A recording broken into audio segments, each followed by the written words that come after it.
bertepuk tangan bersama. We worship you, Jesus.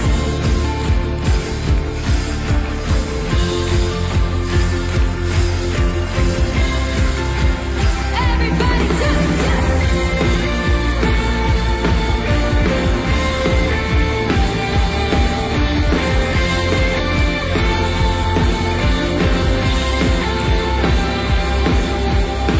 Bersama-sama tiap langkahku tersedia petunjuk.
semua, welcome to Hattrick Alpha Omega Church. Kita harap kalian tidak merasa canggung dengan cara kita mengangkat tangan, melompat, menyanyi, atau mendengar bahasa-bahasa yang mungkin asing bagi teman-teman.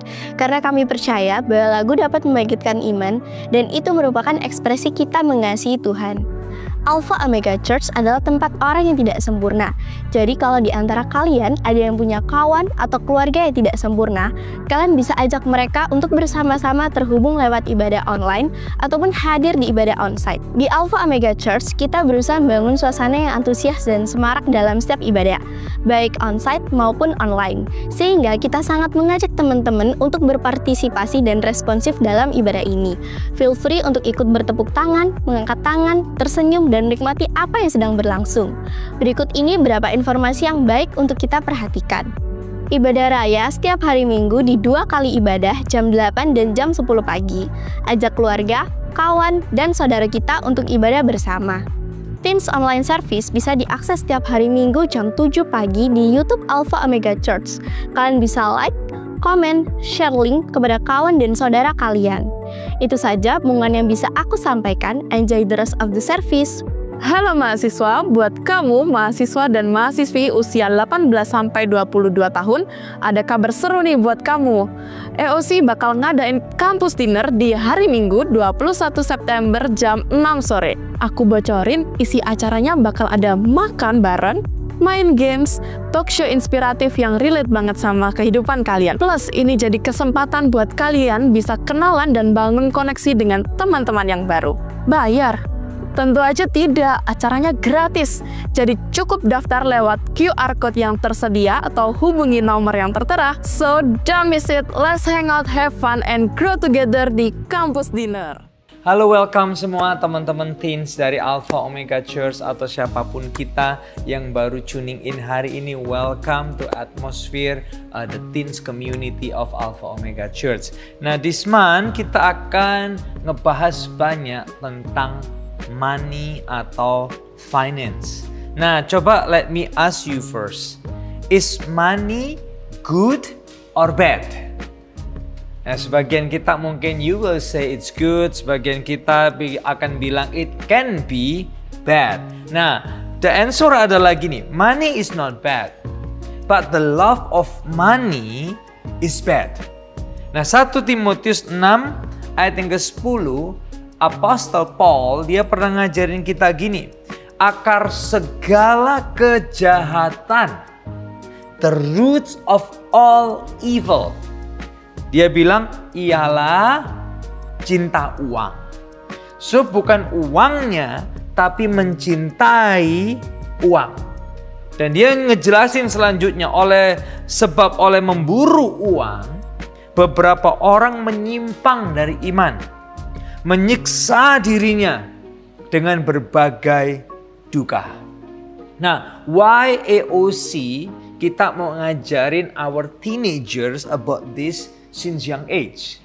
Supaya gini, kita semua tidak jadi hamba uang, tapi kita jadi hambanya Tuhan.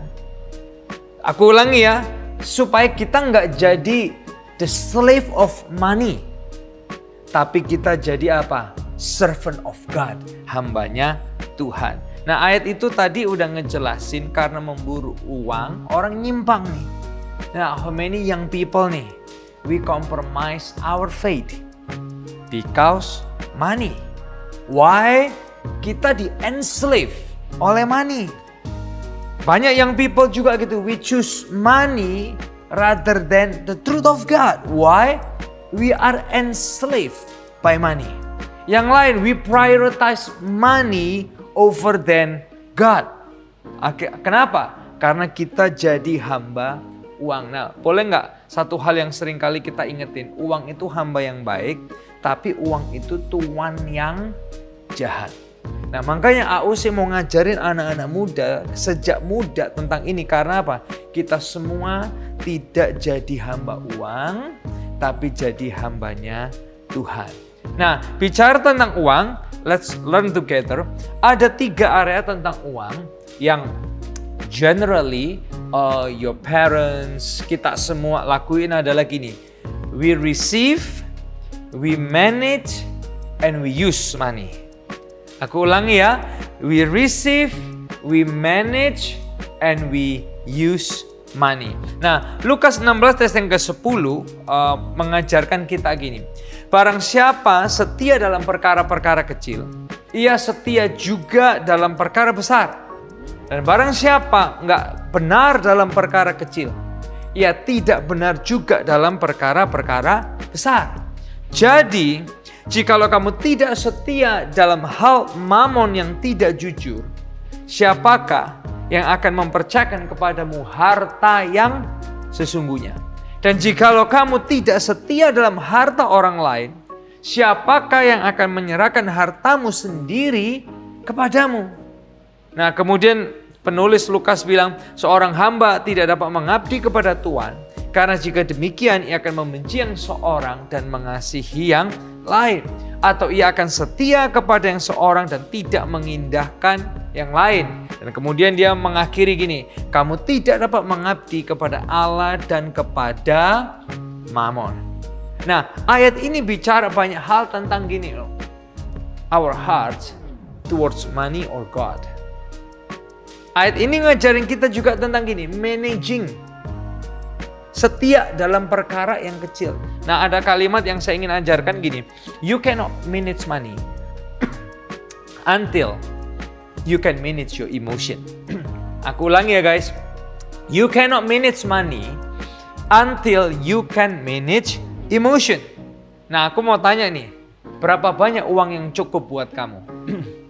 Sebagian kamu mungkin 3 juta cukup nggak? 30 juta cukup nggak? Gitu. Aku ingat, aku tahu nih, aku ketemu sama anak SMA. Bukan gajinya, uang jajannya aja.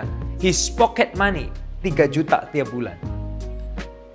Itu setara dengan orang yang udah kerja loh, bayangin loh. Orang lain kerja susah-susah, pocket money dia 3 million every month. Tapi anehnya gini, every month, not enough. Nggak cukup. Dan dia selalu kembali ke papa mamanya bilang lagi, can I have more money? 3 juta nggak cukup. Makanya aku bilang gini, you cannot manage money until you can manage your emotions. Your emotion yang sering kali, oh I want more of this, I want more of that, I want more of this, I want more of that. Makanya gini, nggak peduli berapapun uang, nggak akan pernah cukup if you cannot manage your emotions. Nah, hari ini bicara tentang managing emotions, managing your life and your finance. Aku mau kasih ilustrasi nih. Ini ilustrasi ya. Coba kita lihat sama-sama yuk. This is a basic money illustration yang sering kali diajarkan di Alpha Omega Church, and we gonna repeat this all the time untuk membangun fondasi keuangan jemaat yang powerful. Nah, ingat ya, perhatikan gini. Bilang aja ini untuk Tuhan, ini invest, ini saving, ini beli kebutuhan, dan ini keinginan. Ingat ya, Tuhan, invest, save your needs and your wants. Ya, coba perhatikan gini. Nah, when you receive money, what do you do? Seharusnya nih ya, as a Christians, oh God, I remember you, because of you, you are the source of my life. I will always prioritize you as a symbol that you put God first in your life. As a Christians, if you really follow Jesus. And it will be smart kalau kita setelah itu, after you give to God, you put some of your money to investment. It will be smart also if you also put some of your money to saving. Baru kita, kalau you are junior high, if you are senior high, I don't know what is your needs. Because most of you are covered by your parents, right? But you still have needs, okay? So, you spend of your money for your needs. Ideally, needs first, baru your wanting, right? This is supposed to be ideal. Benar ya? Idealnya harusnya gitu. Tapi coba perhatikan gini guys. Apa yang terjadi dengan kita semua hari-hari ini? Begitu kita terima duit, kita langsung mikir apa? I want this, I want that, I want this, I want that, I want. So, ini yang terjadi. I want a new phone. I want a new hat. I want a new bag. I want a new. And then gini, Shopee calling, toko hijau calling you, all your cafe hangout. I want this, I want that, I want this. Akhirnya apa? Semua duit kita jatuhnya di mana? Di wanting kita. Bener apa bener? Habis nggak? Habis. Baru sisanya sometimes kita gini, aduh Tuhan nggak cukup loh untuk kebutuhanku gitu kita kan. Kebutuhanku nggak cukup. Boro-boro Pastor Elia saving, investing, apalagi God. We put God at the very least kadang. Nah habis nggak kalau kayak gini? Habis. Let me tell you, habisnya itu nggak jelas. Dan nggak jadi apa-apa. Oke, jadi baju, jadi gini dan lain sebagainya. But all of that, seringkali you have already enough shirts yang akhirnya apa? Itu juga nggak bisa diapa-apain. Habisnya nggak jelas. Tapi coba gini, kalau kita ya mau manage well, manage our emotions gitu kan. Aduh God, okay, I remember you as the first I give to you. You manage emotion, karena apa? Kepinginnya kan ke sini terus, ke wanting, bener nggak sih? Tapi somehow you manage your emotion, okay, I need to put in some investment. You know what? Some of the young guys, like Suli, Timothy, Ronald, and every those guys, they're young and they're billionaire because they don't follow their feelings only. Karena mereka bisa manage emotion. Lihat orang lain beli ini, beli itu, pakai ini, beli. Mereka fokus. Nah, kemudian you put to some saving, you buy what you need first, baru kemudian you spend on what you want. Habis nggak? Habis, sama habisnya. Tapi listen. Habisnya jelas. Habisnya tuh jelas. Kamu mengutamakan Tuhan, you have investment, you have saving, your needs covered, and you can still buy what you want. Coba kalau aku balik lagi, yang seperti biasanya kita lakuin, habis nggak? Habis, tapi habisnya nggak jelas. Nah, oke. So, what can we do now? Apa yang bisa kita lakuin supaya kita nggak jadi hamba uang, tapi we manage money well? Apa yang bisa kita lakuin? Yang pertama ya, siap-siap ya. Yang pertama adalah gini, this is what we can do. Embrace excellency. Kolose 3:23 Paulus pernah ngajarin gini, apapun yang kamu perbuat, perbuatlah dengan segenap hatimu seperti untuk Tuhan dan bukan untuk manusia. Karena kita perbuat untuk Tuhan, listen, Tuhan kita excellence, maka anak-anaknya juga harus excellence. Nah, mungkin hari ini kamu belum kerja guys, you're not working yet. Tapi if you build a habit of excellency, waktu kamu kerja, kamu itu rookie atau beginner yang akan dicari banyak orang because you are excellence. Atau hari ini kamu udah kerja dan kamu terbiasa with the habit of excellence. Perhatikan gini, kamu juga akan dicari banyak orang. Nah, ada kalimat ini, excellency tidak menunggu kalau sudah kerja. Excellency kebiasaan yang dimulai dari sekarang. Right now. Even your junior high, start a habit of excellence. Kamu senior high, start habit of excellence. Karena gini guys, perhatikan gini, this is powerful. Excellence membuat orang dicari oleh kesempatan. Banyak orang cari kesempatan. But if you are excellent, kesempatan yang cari kamu. I repeat ya, excellence membuat orang dicari oleh kesempatan. Tapi kalau kamu banyak orang cari kesempatan kan, karena kamu excellent, kesempatan yang cari kamu. So, kalau pelayanan yang excellent, belajar yang excellent. Kembali ke ini, kamu nata memang nggak gampang. Kamu lihat orang lain beli yang mereka suka. But you manage your emotion excellently with the help of God, of course with the help of Holy Spirit, dan kamu akan menuai ke depannya. Yang kedua, bedakan kebutuhan over keinginan. Ada bedanya antara kepingin dan butuh. Nah, apa bedanya butuh dan kepingin nih? Butuh adalah gini, sesuatu yang wajib dipenuhi agar kita bisa hidup dan bertahan. Tapi kalau keinginan, ini nggak mutlak untuk bertahan hidup, nggak penting gitu. Makan mewah, ngopi. Tanpa kopi you can survive kok. Ngikutin tren, HP baru, laptop baru, gengsi, gaya-gayaan, guys. Akhirnya apa? Sambatnya apa? Karena duit habis di sini. Tuhan kok gak berkati sih, kok aku gak cukup sih, orang lain selalu cukup, orang lain lebih punya. No, kadang bukan orang lain lebih punya, orang lain lebih bisa nata. Kita gak bisa nata. Makanya gini, disiplinkan diri kepada kebutuhan dulu. Listen, disiplin sekarang, you will smile later.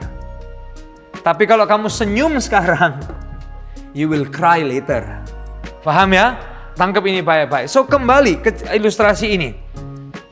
Bedakan prioritasnya, mana yang kebutuhan dan mana yang keinginan. Ya, itu yang kedua. Yang ketiga adalah gini. Biar melalui ini, kita jadi mikir apa? Kerajaan surga. Memikirkan kerajaan surga. Tahu nggak hari ini? If you can join online, if you can be blessed today, kamera, lighting, dan lain sebagainya. Karena gini, ada orang-orang yang disiplin keuangan dan mereka bisa memberi untuk rumah Tuhan, untuk tempat ibadah. And you can be blessed by it. Seriously. Bukan karena orang yang hidup sembarangan tahu-tahu they have more money and they can give. No. Rata-rata karena ada orang yang disiplin. Mereka mikirin Tuhan, mereka memberi untuk gereja sehingga kita semua bisa diberkati. Makanya kalau kerja jangan cuma mikir ngabisin. Tapi mikirin apa? Kerajaan surga. I wanna close with some story. Ada orang namanya Lydia di Perjanjian Baru, Kisah 16, 14, 15. Kerjaannya apa? Her business was selling the purple fabric, kain ungu. Itu barang mewah, barang mahal di zamannya. Dan melalui bisnisnya, listen, sitting about God first, dan yang dia lakuin apa? Melalui pelayanan dia bisa menopang perjalanan pelayanan Paulus sampai Injil tersebar ke seluruh Asia. Di Kisah Para Rasul 18, orang yang bernama Priscilla Aquila, kerjanya apa? Tenda, bikin tenda. Zaman sekarang mungkin orang properti seperti rumah. Tapi karena mereka nggak cuma kerja, mereka mikirin kerajaan sorga. Ikut pelayanan sama Paulus. Rumahnya dipakai untuk jemaat. Karena support mereka financially. Injil tersebar ke seluruh Asia. Hari ini aku doa landasan ini to build your finance. Supaya kamu gak cuma hanya kerja, tapi mikirin kerajaan surga. Sejak muda, jangan jadi hamba uang, tapi jadi hambanya Tuhan. This is our prayer for you guys. Don't be the slave of money, but be the servant of God. God bless you guys. See you next week.